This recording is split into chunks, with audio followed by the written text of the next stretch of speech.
Bismillahirrahmanirrahim. Gotinên İmam Ali radıyallahu anh.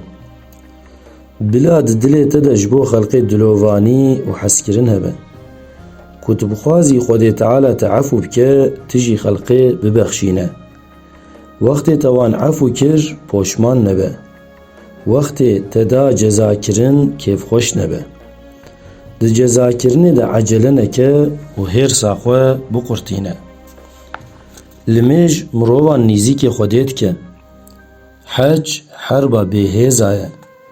Zekata her tiştî heye, zekata laşê mirov jî rojî ye. Herba pîrekan jî başbûna wan ji bo zilamên wan e. Zahîd ew e ku mirov daxwazên xwe kêm bike, ji her nimetê re şikir bike û xwe ji tiştê heram dûr bixe. Yê bixwaze nûra çavên wî zêde bibe, bila ji tirsa Xwedê bigirî. Pesna zêde ji münafîqiyê ye.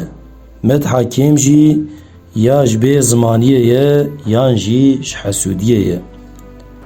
Heta ku zimanê min bibire, ez şûrê xwe dernaxim. Ziman şêrekê wehşî ye, wî hişk girê de.